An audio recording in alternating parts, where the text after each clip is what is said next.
All right, are we going? Hey, guys, we're 4 seconds in. I'm Glenn. I'm Travis. And this is the first episode ever of the Extra Mo Show. Faux show. Podcast. Nice, yeah. Faux show. And we just wanted to introduce today. Like, today's our first episode, so it's going to be introducing us, introducing what the purpose of the podcast is. We're going to get into, like, what the topics of the podcast are going to be, the story behind why it exists, and just kind of go from there on this first one, and then go from there. So, Travis, why don't you introduce yourself to... I think we have 3 million followers already, so make sure that they... I can see the ticker going up. Yeah, it's like, that's crazy. Is it? That's how it works. Well, it's because we got dressed up, I think. You get famous. I think it's, yeah. I'm Travis, and a little bit about me. I have 7 kids, so typical Mormon. I only have 1 wife, so maybe atypical. Oh, mix. I don't want to lean into the 1 wife, 7 kids, wow. Yeah. We'll learn more about that. That's a little bit of an interesting story there. Let's see. I'm trying to think of anything interesting about me. I'd like to know what you do for a living. I'd like to know. Okay, that. I'm a coach. And I don't coach sports. I coach business, sales. I help people with their mindsets, behaviors, attitudes. You could coach sports. Yeah. I've seen it. I could coach sports. Yeah. I've seen it. I am a semi-professional 24-hour fitness. I remember. Retired basketball player. Legend. Yeah. Glenn and I've known Glenn for over 20 years now. Mm-hmm. And I have a beautiful wife, beautiful kids. I have a son who's on a mission. I have a son who's... Where's he at? He's in New Jersey. Which mission? I was going to say Harrisburg. I always want to say Harrisburg. What language? English. All right. My nephew, Luke Roberts, hopefully you're one of the 3 million people. 3.5, wow. Hopefully you're one of these people watching this. Luke Roberts just got his mission call to New Jersey. Oh, really? Ann's sister's son, Spanish speaking. I don't know why I'm old, so I can't remember my own son's mission. Well, but it's the borough where everyone lives there. They work in Manhattan. He actually was able to see Manhattan a few times. And I have a daughter who's 25. So I have 25 all the way to 9 years old. Yeah, that's a big gap. That's a big spread. Yeah. You're a busy man. I'd say it keeps me young, but it doesn't. No, you look really young. Yeah. I bet. I mean, see, there's 130,000 I'm thumbs 30. up there. I'm 30. I'm 38. Yeah. So it's been a rough. Yeah. It's been a rough 38 years. Yeah, the 25-year-old had a weird life with her dad. Yeah, me at that age, but yeah, cool, man. And so hobbies, we don't play ball anymore. Don't play basketball. Hobbies why are don't you tell me watching my what you kids do stuff. Amen, brother. I love watching my kids perform their activities. Yeah. I had a son who was a swimmer. I was really proud of him. My daughter was in choir. I have another son who plays piano. We used to do the soccer thing all the time. Yeah. My 3 littlest kids, it's like dance, karate. It's actually, she hates when I say karate. It's actually taekwondo. You gotta say it correctly. Yeah, it's taekwondo. That's Korean. Taekwondo's Korean. Right. And I get in trouble because I will say it is interesting. They make us, even the parents have to stand up and like bow to the Korean flag at the, and I'm always like, should we just bow to the Korean flag? Is this like... Do they make you get a haircut? Yeah. Is it like... This is what this is what Trump was talking about. They're like, oh, you don't think we're being taken over from the inside? Yeah, we are. Go to our community Go center. bow to the Korean flag before we teach your kids. Yes. Amen. Yeah, so, yeah. I mean... And look how easily you just went with, okay. I was like, what am I going to do? I'm just one man. Yeah, and everyone in here knows Taekwondo. They literally could all make me do it. Yes. So that's scary. Yeah. Even though I will say, I should be careful with this, but... So my daughter's 11, and she's about 60 pounds. Which one is this? This is Jaylee. Oh, okay. Jaylee. Yeah. She's adorable, by the way. Sorry about the beeping. I don't even know. Pretty good athlete. It's a battery backup. In case what is that? Oh, okay. Whatever. Okay, it's not doing that anymore. It's but, really high-tech office. Lots of tech stuff. But she goes there, but there's like adults that are there, and bless their heart, they're doing good, but they're like the same belt as she is. Oh. And it's interesting because I don't know. It's a little cringy for me, but I really am trying not to judge because they're actually really giving it their all and like getting in shape and learning new skills. But at the same time, they literally will be testing with Jaylee, who's like 3.5 feet tall, 60 pounds, and then they're like full adults, you know, and they're doing tumbles and stuff. Yeah. But so the way to look at that is that Jaylee does what adults can do already. That's the way I look at that. Mindset. Yeah, that's all one, mindset. That's one thing you're going to get from us is you will completely revolutionize the way that you see the world. Yeah. I don't want to overpromise, but I'm not. Yeah, we're actually under promising and we're gonna over deliver of whatever that was that you were saying. I agree. Right. That's right.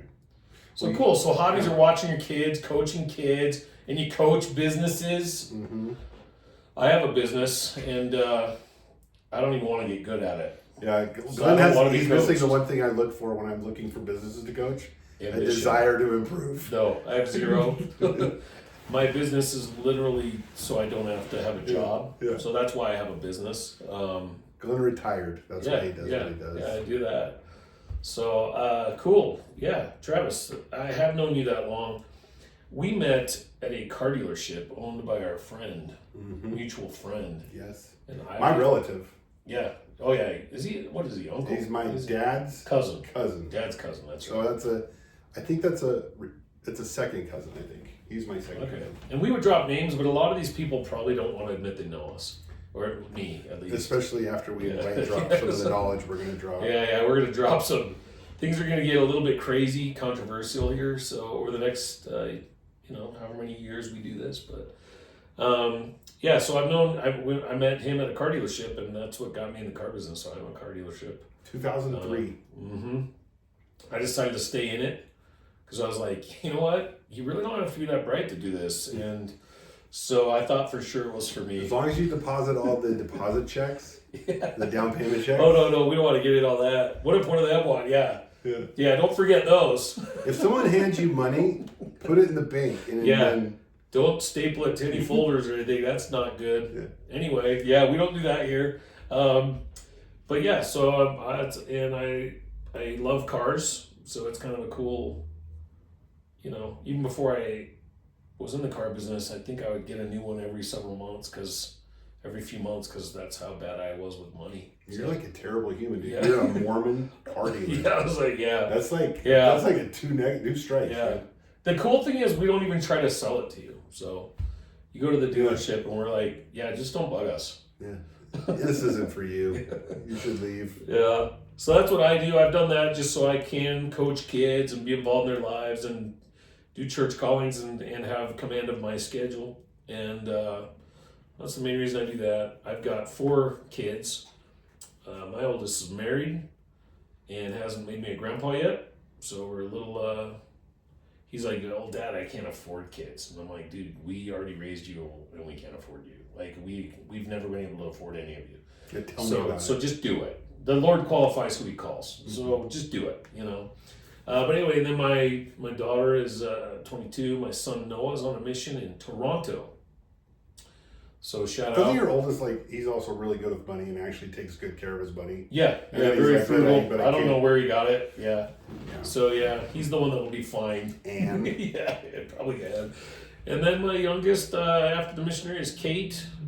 She will hate that I'm telling all these millions of people that her nickname is Cater-Do. Don't know where it came from. I just started calling her Duder. She was pretty cute. She's little. Yeah, 15. She's adorable. Track star. School record for the high jump. Oh, really? How's that? Yeah. I just found out, sidebar, that you bring that up. One of my best friends from high school called me today. His daughter is 11th in the nation in high jump in Division III college. Wow, that's cool. That's actually 1.7 meters, which it's all in the technique, man. I watched my daughter do it. I'm like, where'd you learn how to do it? It's just because she could figure that technique. The technique. Yeah. The Fosbury flop. Yep. Is that what it is? Okay, cool. I didn't even know that. Yeah, they used to jump where they would jump with one leg over and they'd go over belly first. And this guy named Fosbury, his last name was Fosbury, started going over backwards and everyone thought he was crazy. Yeah. And they said, that's the Fosbury flop. And then he started crushing everybody. Yeah. So I can kind of see it, you know. Yeah. I don't know. I had white man's disease. I liked basketball and couldn't jump, so. Yeah. I mean, I don't know even what jumping is. I Yeah. haven't jumped for literally probably 5 years. I don't know. Sometimes I'll jump off the bottom step into the kitchen just to see if I still got something. Brag much? Yeah. So I do that every now and then. I'm married to Ann. I married way above myself. It's a good advice that I give if there's youth on here, which I want there to be youth on here, guys. We're going to talk about things that are going to affect the youth. It's going to affect everybody. Let me just. I don't have any hobbies, by the way. I did until I couldn't use my joints anymore, and I just played a lot of rec ball and stuff. We did a lot of years of that, and yeah, it's just been coaching my kids and being involved with my kids. I collect old Viking stuff because my heritage. I have Viking ancestors that were violent, and so I like their stuff. Anyway, that's us. Now you know Travis and Glenn. You'll get to know us quite a bit better. But let's talk a little bit about the podcast.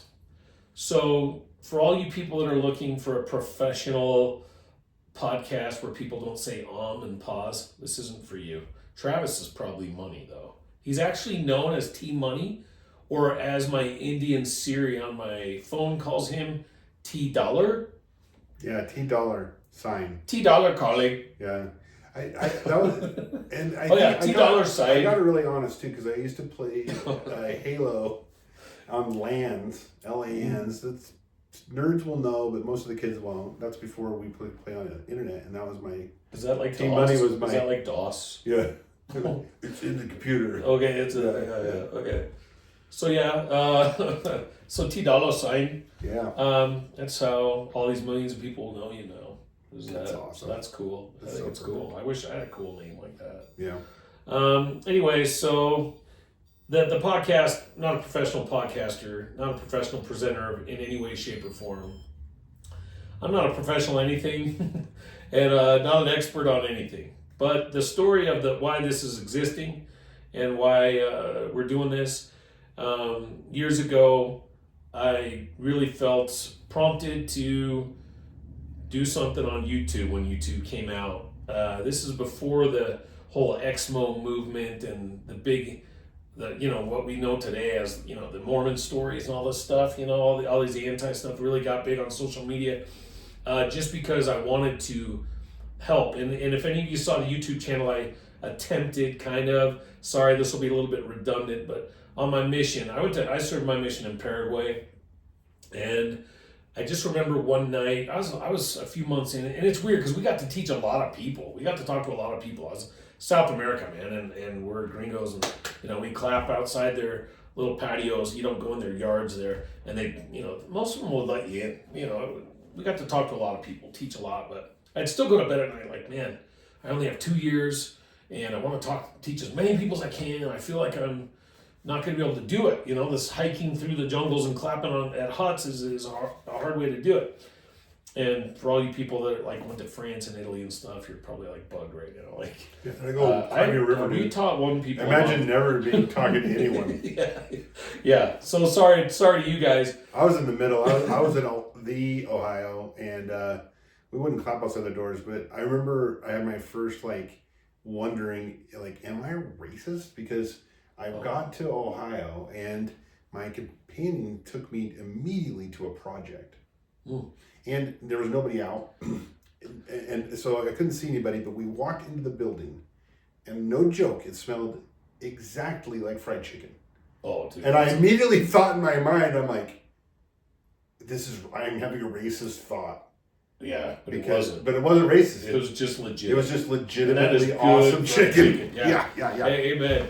So cool. That was interesting. That's excellent. I would have killed for some fried chicken in Paraguay. I think I had some fried cow stomach once. Fried. What's that rat thing that's in Paraguay? Thor had some of that. My son served the same mission as Glenn years later. But what's it's a capybara. Yeah, a capybara. Yeah, I never had any fried capybara. He actually ate some capybara, which is the largest rodent. Sorry, that had to taste bad. He liked it. Oh, really? Yeah. Oh, he dipped it into something. Yeah.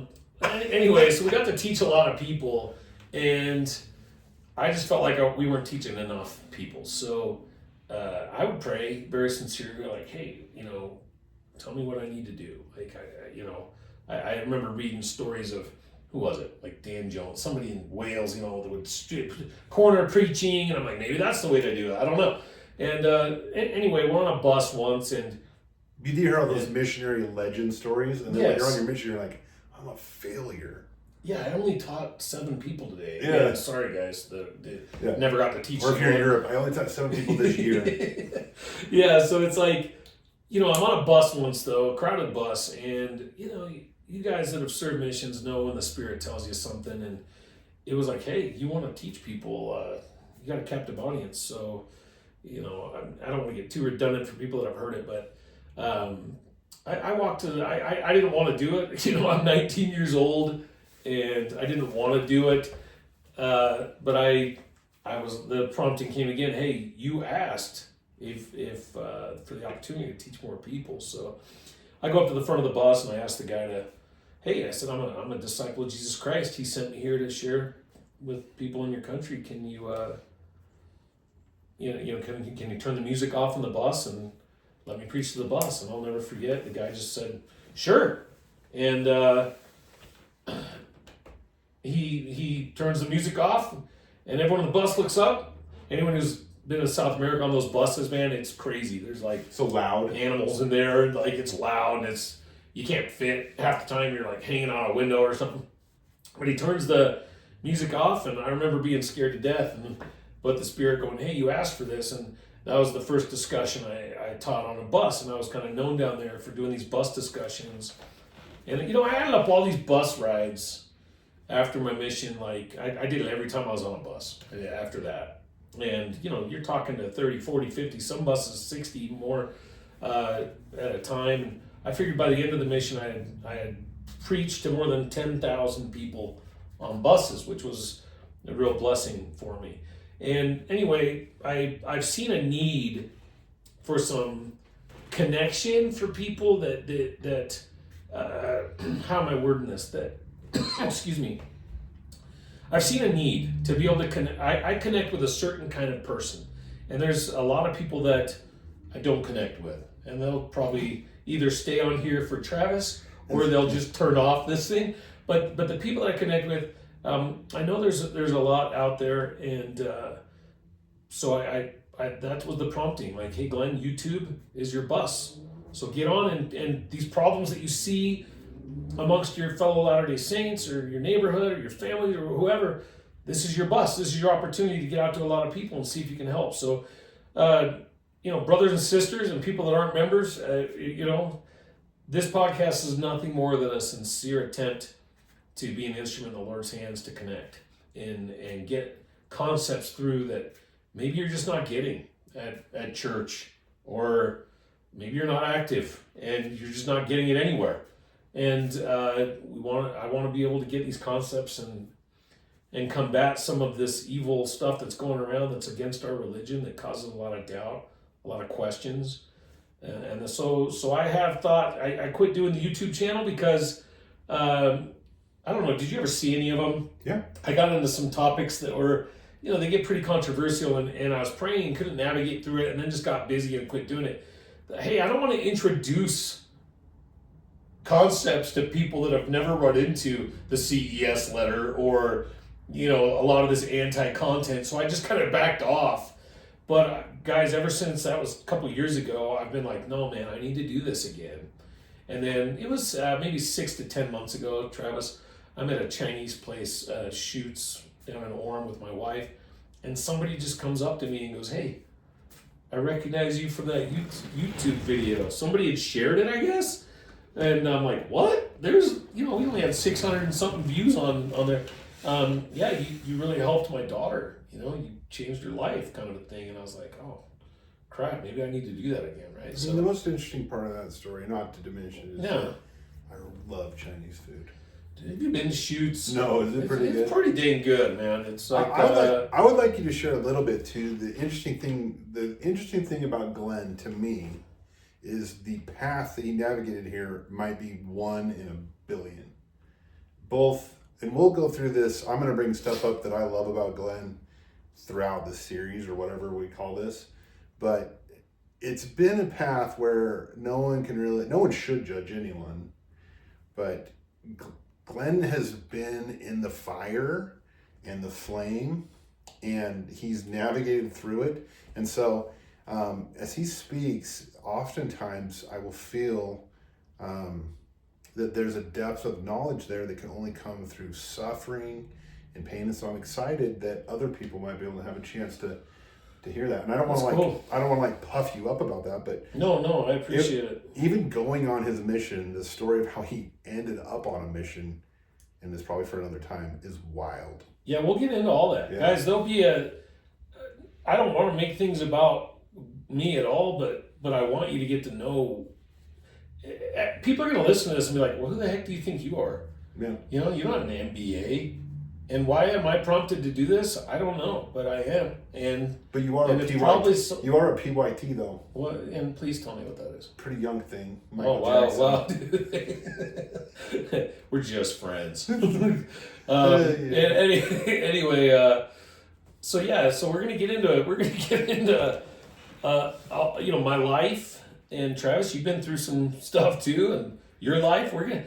As these podcasts go, there will be episodes about my conversion story that'll take probably 1 or 2 episodes entirely. And we'll get into all that. Some of the other topics that we want to get into. The reason it'll be critical, I think, is I think there's a lot of people out there suffering through this. I mean, I talk to dudes all the time. I'm coaching businesses, but almost without fail, these business owners are struggling. And they're going through pain and suffering. And so, hopefully we can be somewhat vulnerable about our suffering and pain. So who said it recently in conference or something? Somebody said, you might as well just be nice to everybody because they're all going through something right now. Yeah. You know? Yeah. Somebody said that. We might be pretty strong about some of our opinions, but it's not coming from any place of judgment. And part of the reason Glenn invited me in on this, and I'm excited to do it, but my biggest thing is I want to learn to be more like Christ than I currently am. So I want to actually grow personally through this journey as well. Well, I'm sure we will, right? Anytime you serve or follow a prompting, at the end of it, you're like, I know why. Yeah. I know, now I get why I was prompted to do that. And I'll get pretty vulnerable on this too. I'll be honest with you guys, I want to be very real, and I'm going to talk about things from my life that'll probably make you guys uncomfortable, honestly. And I feel like I have to so you know where some of the knowledge that I'm going to share with you guys and how I got it, where it comes from. And so we're going to get pretty real in here. I mean, there's no fakeness going to be, we're not on here this isn't, some podcast where we just want to have everyone know us. This is literally us trying to do the work of the Lord in a way that we feel like we can do it and connect with somebody that needs it. And I know there's a lot. Travis, how many people do you know that have left the church because of faith crisis? I mean, I just talked to a friend today that he got him and I got off our mission at the same time. Super good friend, and he is the best. He's still the best. So don't. Yeah, no. He's still the best, but he had a faith crisis. He's left the church, and hopefully he's doing good. I don't know. I don't want to judge how he's at, but I think it's an interesting thing that the things that kind of divide you from something that was such a strength in your life, like the gospel, are often things that we just don't quite understand, or maybe we didn't understand before, and then when we're let down by the gospel, it's just our own misunderstanding. Yeah, for sure. Yeah. I have been through a crisis of faith, and you said how many too? And there's more. There's so many. Now they're popping into my head. Well, my bishop had me do a 5th Sunday lesson about this very thing. because he knew that I had been meeting with people and helping them. I've met with dozens in my office of people that have stumbled on all this stuff and they kind of started referring each other, friends and just kids from UVU, like people I don't know. One Elders Quorum president, that was kind of an awkward one. He was serving as an Elders Quorum president, didn't even believe anymore, but he didn't want to tell his wife, didn't know how to address this. Wow. So yeah, there's been some pretty amazing stuff that I've run into there. But I've gone through it, and I don't know, looking back, I don't know how I went through a faith. I don't know how, because I've seen too much and experienced too much. But one thing I can tell you, and from this first introductory episode, if there's a doctrine that which I will teach a lot of doctrine. One of the things is your testimony is never safe, man. I don't care what you've experienced. Yeah. It is never safe. You got to safeguard it. You got to protect it. You have to feed it. And we'll talk a lot about how to do that. And if you ignore it, you can lose it. Wouldn't you say I think you and I are in an interesting age where we've been to where it was maybe more safe to be lukewarm, and then with the exposure to all sorts of different media, different people. I mean, the church, here's the weird thing too, the church is everywhere now. The prophecy that Joseph's name will be had for good and evil throughout the whole world. I mean, look, you got like this Real Housewives of Salt Lake. You've got you've got that play by the South Park guys. You've got this is called the Book of Mormon. It's called the Book of Mormon. Yeah.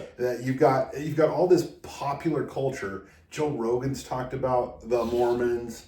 They have that new thing about Brigham Young. It's basically like The Sopranos, but Brigham Young's like Tony Soprano. Dude, I watched it about the Mountain Meadows. We can talk about it. And every time he walks onto the screen, they play like the Emperor music. Yeah. And he's like the darkest figure ever. Yeah. But to me, it's a testimony builder because that wasn't that way when we were young. No. The Mormons were a weird people who thought we had horns. I literally had kids ask me if I had horns when I was in elementary school. And because I was in Oregon. So do you? Do you have any horns? Well, of course. Well, all Mormons do. Yeah, I have a tail. Yes. Yeah. But in all seriousness, it's kind of interesting. We live in this weird time where all these prophecies are coming true. But the more they come true, the more people get hung up on things like the vaccine or, President Nelson looked at me wrong or, the LGBTQ is a big one. We're going to talk about it. Yeah, LGBTQ. All those things that you can get hung up on to where... What's the truth? The truth really is Jesus Christ lives. You've been forgiven of your sins. You restored a church. He restored a church. I mean, the basics. Through somebody that wasn't even perfect. Can you believe that? Yeah. He's found a regular dude. And guys, for you guys that look, this is going to offend some people. So this show that we're doing is Glenn will offend some people. I don't shy away from just saying stuff how it is. I'll probably try to I'll speak up for you. Yeah, he'll be like, hey, Glenn. So look, there's these guys, and we all know who the guys are. They're the guys that we all wish we could be. Mm-hmm. And they're these podcasters and these I thought you were talking about like Cool in the Gang. Oh no, yeah, we do wish we could. We do. Yeah, I wish we could be him. No, but they were podcasters. There's an LDS guy out there, and this is one of the reasons I'm doing this show. Is there's a lot of these guys, and it's hard to connect with them because they're just too good a guy. They're just not rough around the edges. I will say they're pretty good. They're good. They're the best guys. Yeah. Dude, they're the guys I want to be. The John By the Ways and these BYU Education Week guys that do these podcasts. And I genuinely wish that I didn't think the things I thought were funny and that I thought the things that those guys thought were funny were funny. Yeah. So unfortunately, we're not there very yet. Real dudes. I am very rough around the edges guy. We're not there yet. And we want to connect with some of you that just don't feel like anyone understands you. Like, gosh, I don't have anything in common with the general authorities or with these guys. Now, who's that Polynesian guy in UVU that has his own, he's like the Come Follow Me podcast or something? I don't know any of them. And he looks like, he's like super good looking and my wife has a crush on him. Oh, I shouldn't actually say that because he teaches my son at UVU too, but... Oh, wow, it is weird. Yeah. Yeah, that is weird. But yeah, but he has a podcast about Come Follow Me? It's something like, like called Come Follow Me, I think. Oh, very cool. Whatever. Yeah. So, we're going to connect with some of you guys that are like, wait, there's just a real dude, There's a real guy that that I'm going to try to be reverent on here and be the best version of myself because I want to do the Lord's work. But hey, man, I'm a real guy. I know what the temptations of the world are. Mm-hmm. I've probably dived into way more of them than I should have throughout my life, and I know where that took me. Yeah, we're not supposed to talk about past transgressions, but we might accidentally sometimes do that. Sure, well, because hey, there's real stuff, man. Yeah, and I know I went through a lot of my, membership in the church. I just remember this. I remember going on my mission. Someday I'll share the experience why I went on a mission. But I'm like, seriously, I go into the bishop and I'm like, hey, I had this experience. And so I have to go on a mission now. I had never read the Book of Mormon, dude. I didn't know anything. Guys, I learned about the restoration and understood what that was in the MTC. All I know, yeah, this is all making sense. So I had an experience that most people won't even have in their life. Church is true. And I had told the Lord if he made me know that, I'd go on a mission. So I'm in the bishop's office and his jaw drops like, what? He's like, but you're evil. Why would you want to go on a mission? He's like, dude, really? You want to go on a mission? And so I told him that I had made this deal with God and that he came through and what do I do? And he's like, well, we got to see if you're worthy. We got to see, a lot of things. And then basically I was able to go on a mission and I was able to go worthily and I was able to make sure that but I'm telling you, I remember that Satan getting to me like, dude, you can't do this. You're just some freaking tool, And I see all these kids that came from normal families, right? I remember the one I always make fun of, sorry guys, that I was jealous as these families had these pictures in their house. And there was some studio in Provo back in the day, and I didn't grow up in Utah, so I'm like, dude, does every Mormon house have a picture in a denim shirt with white jeans? Everyone, or like... And then like a fit of their face, and then like another one of their face, like looking... Yeah, and I'm like, wow, look at all these people, these perfect pictured, Yeah. Our family picture, we were probably all flipping each other off. I don't know. Like, Dad was like, probably like passed out with like food all down. I don't know. It wasn't that. We never had a picture like that, right? And so I was like, these kids grew up with all of this normalcy, and... how am I going to go do what they're doing? Mm-hmm. And I, went back, and as the bishop was preparing for my mission, he's like, you know what, from the experience you had, you're more ready than any kid I've ever sent on a mission. And that was hard for me to digest at the time. As I served my mission, I saw it, though. I saw it, and I'm like, okay. So you guys, when you see these podcasters and these guys, and you're like, they'll never understand me, I know that feeling. Well, I think that it comes down to this. Like, you asked the question, like, how am I going to go serve a mission? I think, like, with you specifically, is like barely, intensely, gregariously, humorously. Like, how are you going to serve a mission? I think you brought a lot to it because you had insecurities that you were trying to overcome. You had experiences that a lot of these. I mean, I remember on my mission, I was just from out in the mission field. I didn't have necessarily tons of radical experiences, but even then, the sheltered missionaries come from Utah. I was like, this is pretty wild that they have never seen this particular thing or whatever. And so I think that sometimes we get in our sins and we get ashamed of them. And I'm not saying go sin for experience, but when you've sinned and then you've been able to fight and come back, you are stronger. For sure. 100% believe that. Well, I had, looking back, I'm in my 50s now. Mm-hmm. I was more ready for that mission than anybody because I didn't know anything. And the only place I was going to learn it was through revelation. On your knees. Yeah, was through the Lord. Like, scriptures. Yeah, like, hey, man. So I have a very solid, powerful... Yeah, your mom wasn't like making you go... No. Yeah. I told my parents I was going. I didn't live with them when I was... that's a story for another day, but I was a homeless kid that a family took in. And, I sent my parents a letter like, hey, I'm going on a mission. And, it was crazy.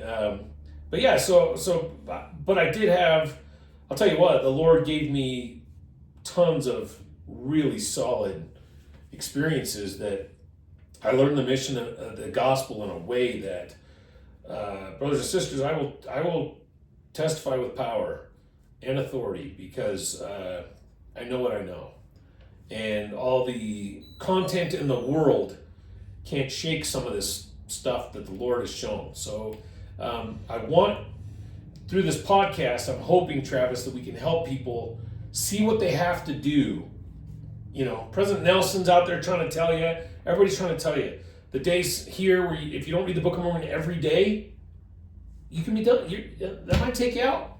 You know, if you're not anxiously engaged in the gospel of Jesus Christ, brothers and sisters, you're in trouble. And then when all this stuff comes at you, that's going around social media, that I have personally talked to dozens in the 50s and 60s, college-age kids. For all you parents that don't know, let me tell you something. This isn't derailing either. I'm not. When I taught the 5th Sunday lesson, the first thing I did is full class. How many of you have children that have left the church? And I think it was 80 to 90% of the room raised the hand. Here's the scary part. I then asked, how many of you know why they left the church? And 2 people raised their hand.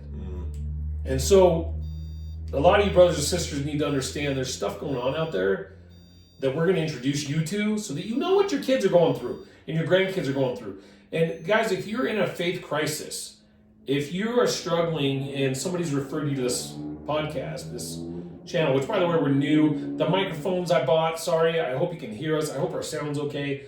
They don't work with my phone. We're going to have to fine tune all this over time. But if there's anything that, you know, you get out of this, it's going to have to be, hey, there's a place for me in the kingdom, no matter how different I am, no matter how, you know, whatever. That the Lord is, the kingdom of God is a comfortable place for everybody. But you have to be willing to do hard stuff. I mean, you have to be willing to, you know, dedicate yourself to hard things. I grew up with a big macho dad. He was a big dude, roided up, literally on roids, just huge guy. Could lift up a refrigerator, you know. Hairy. Just a hairy, big neck like this, you know. Yeah. So, why am I getting into that? Because you're old. So I'm just telling you, like, you know, I grew up in a rough situation that I don't remember the point I was going to make. I'm so sorry, man. That's all right. So sorry. Let me ask you this, Glenn. Yeah. It'll come to me. Let's give a framework that you would suggest. Like, let's say that I run into a piece of knowledge or something out there that triggers a doubt in my mind, and maybe a serious doubt. Maybe someone hurts my feelings. Maybe a leader does something I don't agree with. Like, maybe even like politically, someone gets surrenders. What should I do when I have that happen? That's a whole episode. Give me a framework. Like, what would you do? Give us a nutshell. We can expand on it later, but like, what would you do first? Well, the first thing that I would tell you to do is turn off everything. Meaning your TV even. Don't watch TV tonight. Anything from Babylon, turn it off. Social media, everything. And I'd start praying. I'd start evaluating. You know, I made it through a faith crisis for one reason.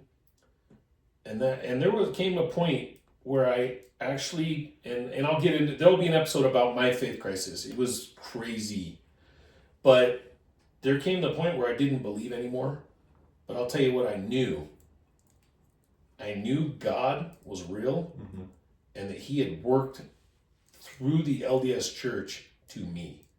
And I had seen it with other people. And so as I didn't believe the church was true, my thing was, hey, Heavenly Father, why'd you do that? If I've been lied to and all of this is a sham, which I'll explain how I got there someday, and it blows my mind that I ever got there. It actually brings a tear to my eye. I can't believe I got there. I feel terrible that I had experienced the blessings and the rich outpourings that God had given me to build me, and that I didn't safeguard that and I let that go. I'm ashamed of that. But I also can sympathize with the people that, man, it's the worst place I've ever been. But the reason I was able to make it through, to answer your question, is because I knew that God was real and I wanted to make him happy more than anything. So I was like, hey, and it was a 1.5 year experience. My crisis was a 1.5 year, almost 2 years. Why did you do that through this church if it's a sham? It's just confusing for me, you know? So if your desire isn't righteous and you're in a faith crisis, you're done. Yeah. If your desire is to know just to satisfy the urge to know, you're done. Your desire has to be, Lord, I will do anything. And for me, it was like, I'm in my prayers saying, Heavenly Father, I'll leave it. If you tell me what to do, I will do anything, and I'll do it bravely, and I'll take my family with me. Now, at the end, obviously, brothers and sisters, is, and we'll get into that in that episode, is I'm in. The church is true. It's been restored. It's true. One thing I love about that, I want to reiterate, is that the first thing is you have to reduce physically all interference that there could be possibly with God. Even if you're doubting if there is a God, if you have a desire that you want God to exist, take a moment, a day or 2 or 18 months like Glenn did, and cut off Babylon, cut off the things that are distracting you, and give it a chance. Because there's a good chance that you're being deceived. And I will say this, I was with Glenn, we would go to Denny's, and I remember he'd come in with the cloud over him. And, you know, if you have a friend who's struggling, don't worry about it. You just be a friend. You sit with them. You don't judge people. You don't try to preach to them. Well, I call it shoulding. You should never should all over people. You should do this. You should do that. You should do this. Just listen. Ask questions. And dude, you were solid. Yeah. You didn't even worry about me. It's like you believed in me to the point, I remember you going, you're going to come out of this.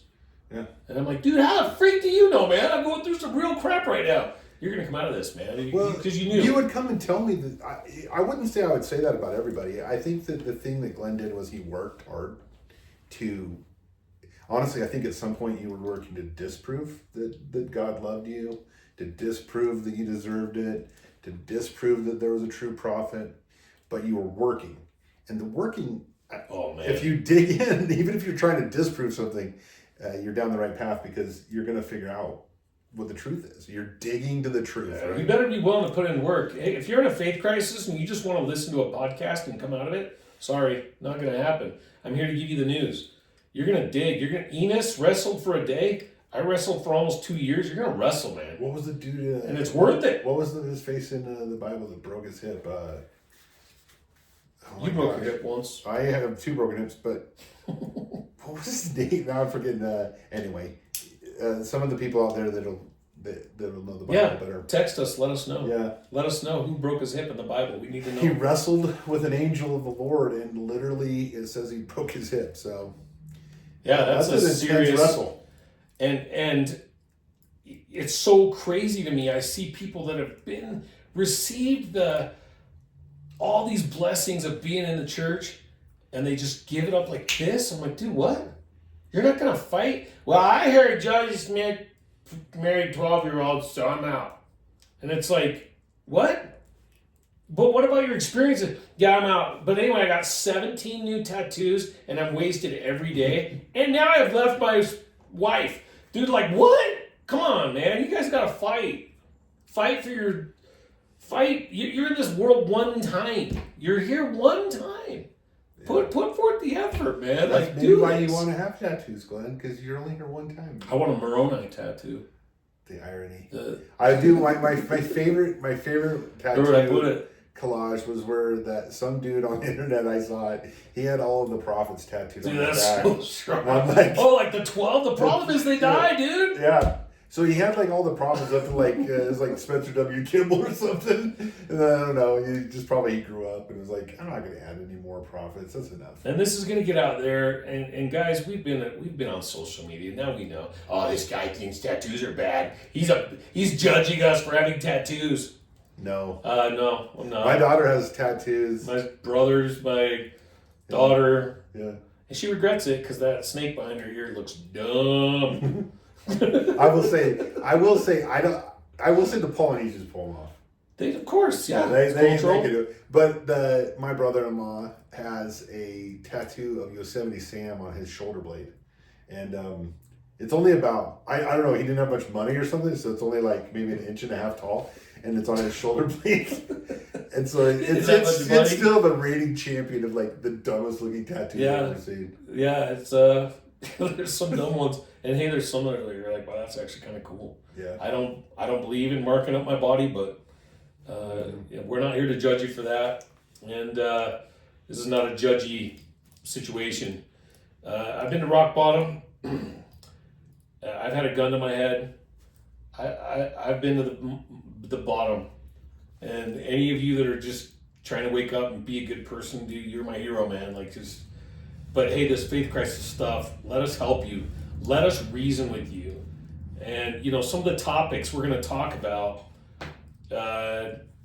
over this podcast, and we're going to get real and we're going to get deep. Ex-Mormon content, we're coming after you guys because you lie. Mormon stories, if this gets out there, you guys are freaking liars and you are. And every time I make comments on your stuff and I call you out and show you you're wrong, you just block me. And then you keep lying, even if I give you the proof. So you're liars. And we're going to come after you guys. I'm not sitting down for that. We'll talk about the CS letter. We're going to talk about faith building, politics. We're going to get into politics. Here's why I want to get into politics. Okay.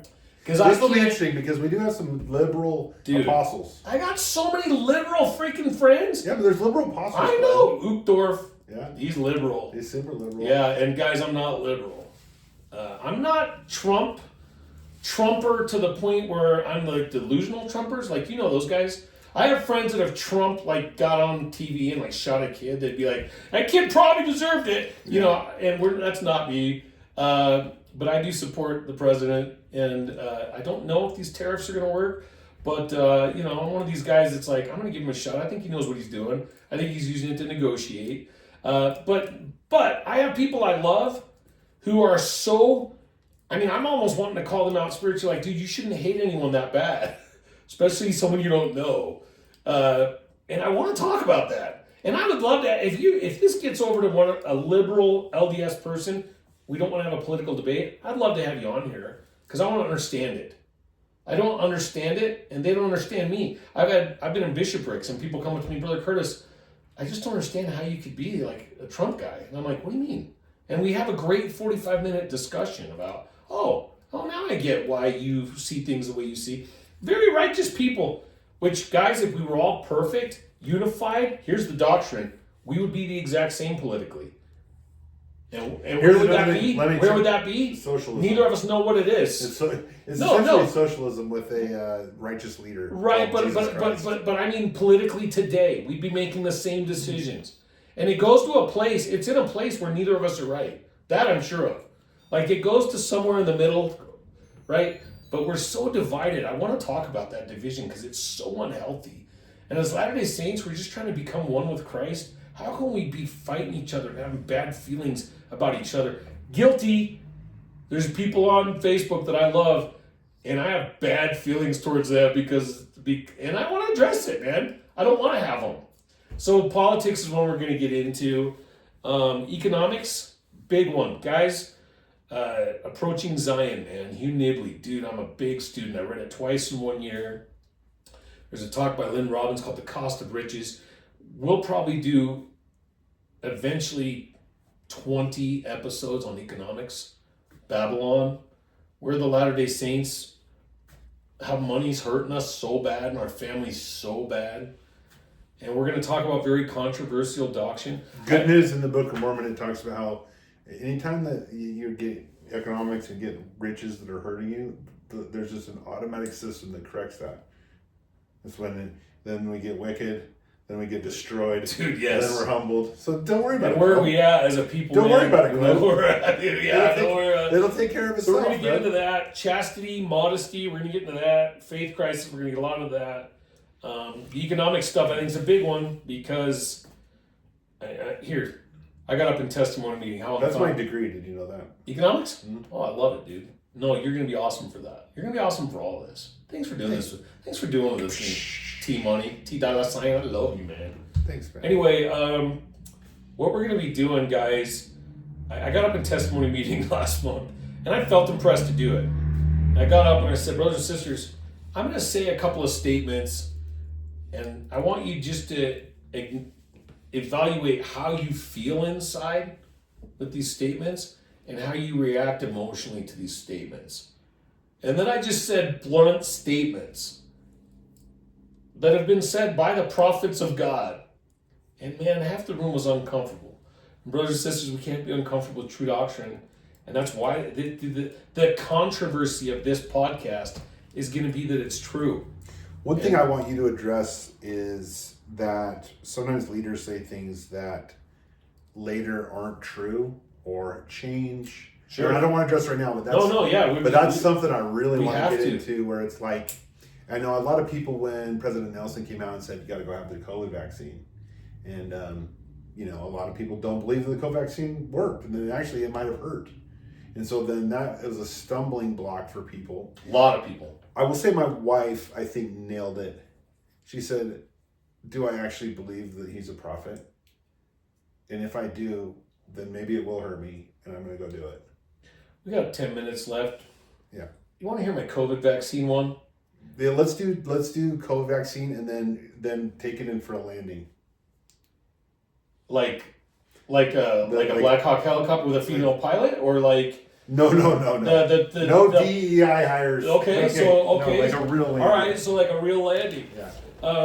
How interesting is this? And we'll talk about the COVID thing, but I struggled with that, and I couldn't get. And this is after the faith crisis. This is when I'm back receiving revelation, doing the Lord's work. And dude, I struggled because, man, I was anti-vax. Mm-hmm. Anti-vax. Mm-hmm. And the prophet, they read a letter, which I don't even know if he was speaking as a prophet. Didn't matter to me. Yeah. I just flat out was like, look, what has my go-to always been? Mm-hmm. If I can't get my own revelation, err with the prophet then. And so, dude, I went and got that first shot. Yeah. And I was scared, literally scared to death, okay? Take this for what it is, guys. Mm-hmm. Get the first shot. You're supposed to come back, what is it, a week later? Get the second shot. You're supposed to get like 33 shots in the next 12 months or something like that. It's a booster. Yeah, get 12 boosters the first week. Here's 50 more boosters. Again, liberal guys, I'm going to want to ask you about some of this. I'm driving to get the second shot. Next thing I know, I'm driving a Prius and I'm listening to Taylor Swift in my car. A mushroom sprouts out of my ear. No. I'm driving to get the second shot, and plain as day. Again, this could be for me. Don't misread this. Oh, I can't wait to see all the hate. We love you. You can hate. We love you. I'm driving there, and the Spirit, plain as day, don't get it. The vax? The second shot. Oh, really? I just turned around. Wow. So I was able to say in my heart, I followed the prophet. Mm-hmm. And for me, with my family's history and heart stuff, I don't know.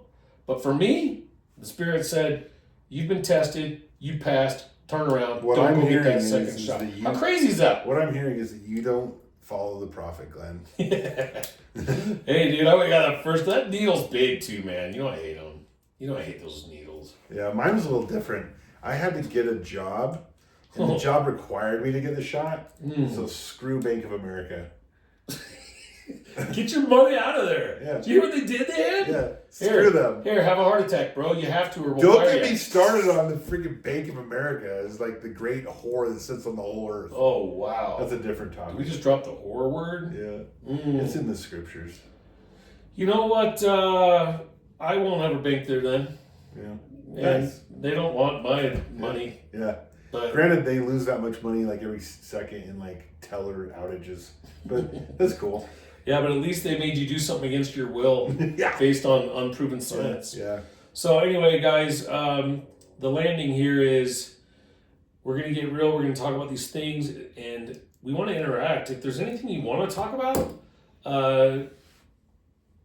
drop it in the comments. Drop it.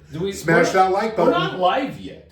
Smash that like button. How does this work? Well, we can still tell them to drop it in the comments, because when we put this... Oh, on the YouTube. They'll watch it. And they'll drop it in the comments. YouTube. Then they'll smash that like button. So, hey... Then they'll subscribe. Why are we called the Extra Mo Show? The Extra Mo Show? Because we're extra Mormon. Yeah. Not ex-Mormon. Not ex-Mormon. Mormon. Yeah. That's how clever we are. It actually sounds cool too when you say like extra mo show, Yeah. faux show. Any of you African American brothers, we want to hear you say it. True. That's true. Extra mo show. That's one thing that so quick story about me and how I discovered I wasn't racist.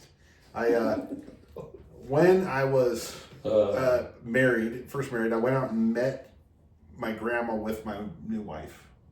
And my wife looked at my grandma and she asked her, she says, "So what's going on with your dark skin?" Because my grandma was really dark, like really dark. Like how dark? You talking like Oprah? Or are we talking She's not Oprah color, but she's definitely looked like Polynesian or dark Hispanic. Okay. Like Okay. And then this story comes out. And I won't tell the whole story, but long story short is my grandma's dad caught a Mexican guy stealing chickens. No. He caught a white guy stealing chickens, but my great grandma. Freaking white guys. Yeah. My great grandma had been out carousing, as they used to call it, with. Oh wow, she was wild. And she had apparently gotten pregnant from a Mexican. But my great grandpa, my great grandpa was so racist that he caught this white guy stealing chickens, and he told him, "You better go marry my daughter, or I'm going to report you to the police for stealing chickens." So he made this white guy marry her. He'd rather her marry a chicken thief than a Mexican? Yes. Oh, so now I'm 20. Racist, dude. So now I'm 20-something years old, and I just found out that I'm 1/8 Mexican. And I was like, thank goodness I'm not a racist. But the story continues. When my grandma finally died, we did 23andMe. She's not Mexican at all. So now I'm back to just being white. Oh, wow. So you're like... I'm actually genuinely disappointed. Like, what's her name? Elizabeth Warren. She's back to being white. Yeah. She's not Elizabeth Warren, she's not, Dolenzal or whatever. Yeah, who's that chick that ran BTM? She's white. I was like stealing valor from the Mexicans for like 20 years. And I know what you're all asking. Well, now we know that Travis is white. Travis, how he's found out he wasn't racist. How do we know Glenn's not racist? First celebrity crush, Tyra Banks. Yeah. Second celebrity crush, Halle Berry. I knew it was Halle Berry. Yeah, dude, I ain't racist. We're such good friends. Yeah, man. So that's a good landing. Yeah. That's a good landing. We're not racist. We love the Lord. That is funny you say celebrity crush. Mine is Salma Hayek.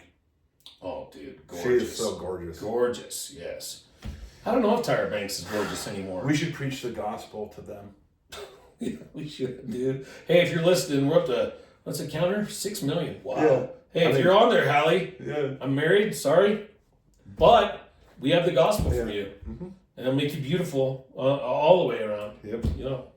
So on that note, thank you guys for listening. And this will be every single week. Yep. And I'm committing to at least 6 months. And hopefully this goes for 10 years. Well, I'm just doing it just to have fun with my friend Glenn. I would say... Because we can't just go to Denny's. Seriously, though, the way you can support us is leave some comments. Good or bad, we don't care. We don't care. Smash the like button, as all the podcasters say, and subscribe. If you do those things, it's going to help us. We can get the word out. We can at least have discussions about Jesus Christ, and that's like a worst case scenario. Best case scenario, maybe someone out there needs some help, and reach out to us. Yeah, amen to that. I'll tell you what, if this thing in 6 to 12 months only has 10 followers, but one of you, we help you, I'd do it again. We will do this. We hope this helps somebody, because again, I have been the lowest place in my life. All the terrible things I've been through, which we'll go through someday, the worst was my faith crisis, no doubt.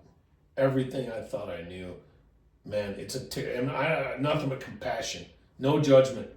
Yeah, but for the people that leave the church, I get, like, a lot of people go on and say, well, why do you make it your whole personality? And I get it. I actually understand why they do. Sure, dude. Very hard. When you feel like you've been betrayed that badly, the anger, dude, you're going to lash out. Yeah, for sure. And unfortunately, guys, you were betrayed all right, but it was not by the Church of Jesus Christ. It was by other influences and ourselves. And we're going to help you figure that out. Much love. Do we have a tagline? No, but we should get one. Till we meet again. Oh, till we meet. You want us to sing? Till we meet. Till we meet. Till we meet at Jesus' feet. Till we meet. Till we meet. record drops for Christmas. The Extra Mo Show Christmas album coming this year. We meet Again. Peace. Next week.